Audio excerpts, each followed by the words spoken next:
Enquanto me apaixono? Na empresa, Honório, diante dos relatórios financeiros que não batem, chama Adriana e explica a ela a situação. A moça resolve chamar Daniel, que tem os extratos financeiros da empresa, e Honório pede a ele um levantamento completo.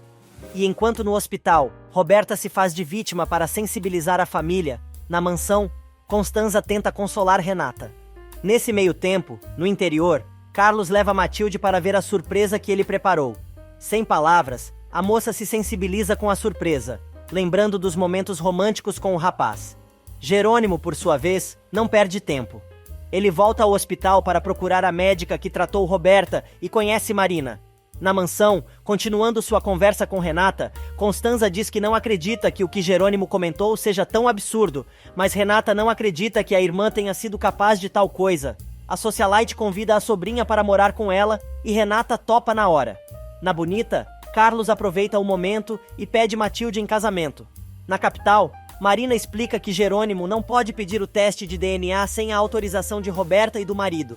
E além do mais, já é muito tarde para isso. Algumas horas mais tarde, Carlos chega em casa com Matilde e recebe o resultado da necropsia do corpo de Rafael. Ele liga para Jerônimo, que quer saber o que diz o laudo, mas ao ler o documento, o agrônomo avisa que a notícia não pode ser dada por telefone e o amigo precisa voltar imediatamente para a fazenda, pois o que está escrito ali vai mudar a vida dele. Na mansão, Augusto aparece de surpresa e pega Renata se mudando para a casa da tia, mas avisa que conversou com um advogado amigo dele que está providenciando o divórcio da moça e ela tem hora marcada para o dia seguinte. Na saída do hospital, Regina encontra Gonçalo e Matias, dizendo que está ali para visitar Andrezinho e Inês, e ele comenta que sua filha Roberta perdeu o bebê.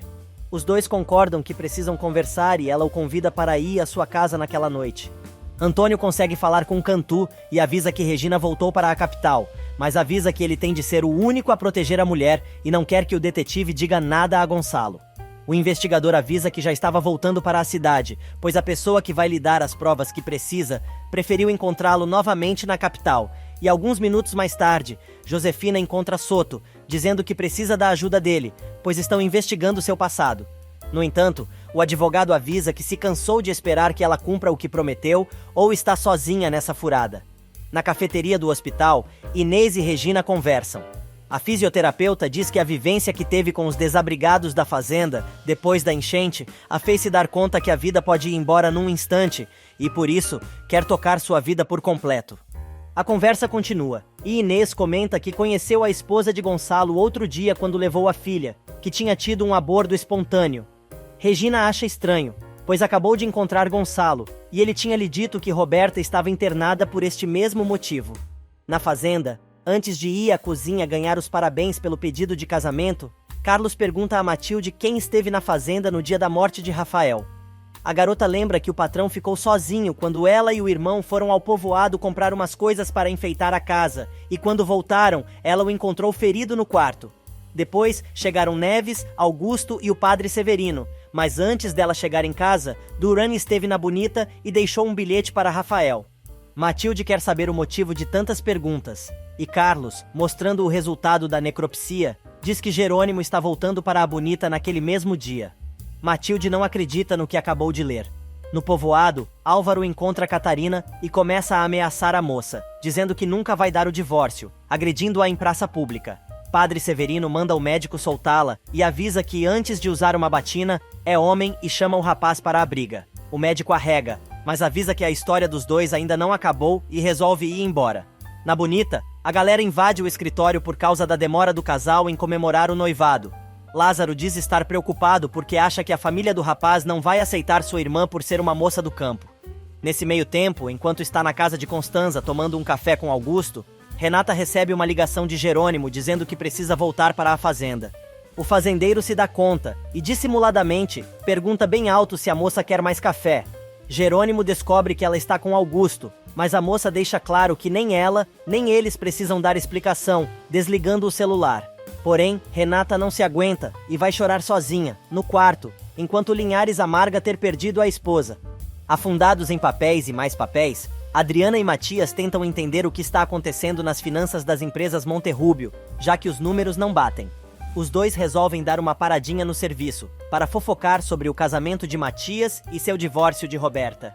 Adriana aproveita para elogiar o rapaz dizendo que ele é seu herói e coisa e tal, deixando o Pitbull totalmente sem graça. Vendo que conseguiu o que queria, Adriana muda de assunto e volta para os negócios. Em seu escritório, Gonçalo perde a hora da reunião, viajando nas mais diversas ideias do que Regina quer dizer a ele naquela noite. Beth é obrigada a avisar ao chefe que está todo mundo lhe esperando na sala de reuniões. Do outro lado da cidade, Carla chega para visitar Andrezinho na UTI, e Inês aproveita para cumprir sua promessa de distrair Carla, convidando a mulher para fazer um docinho especial que seu filho tanto gosta, dando a desculpa de que o garoto volta para casa no dia seguinte e as duas acabam marcando um encontro para cozinhar. Assim que dá um tempinho, Inês liga para Regina, que está na cafeteria do hospital, para avisar que conseguiu o intento das duas. Segundos depois, Antônio chega e Regina termina o noivado, devolvendo o anel e dizendo que não conseguiu se apaixonar por ele.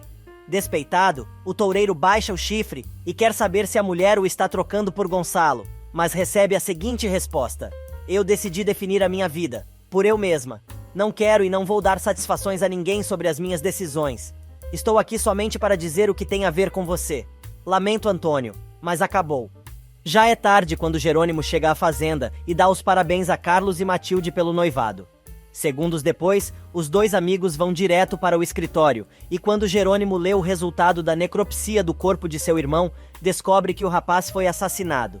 Na empresa, o povo continua trabalhando para tentar entender o que está acontecendo, e Honório comenta que a situação é grave e acha que o que estão vendo nos relatórios é apenas a ponta do iceberg. Adriana se lembra do enorme investimento feito para comprar os barcos e diz que as embarcações, na realidade, não pertencem à empresa. Todo mundo se dá conta de mais uma manobra de Branca. Na Bonita, Carlos e Jerônimo estão furiosos com o que descobriram e Linhares promete que o primeiro que vai pagar pela morte de seu irmão é Neves, que dispensou a autópsia. O investidor fica cada vez mais desesperado e Carlos abre os olhos do amigo, pois a história está muito mal contada, já que até então, todo mundo acreditava que o rapaz tinha tirado a própria vida. Agora Jerônimo acha que foi Roberta quem atirou, mas Carlos conta que pode ter sido Augusto, que esteve na fazenda sozinho com Rafael, pouco antes da morte do rapaz. Na casa de Constanza, Renata explica à tia que já marcou hora com o advogado para consumar seu divórcio.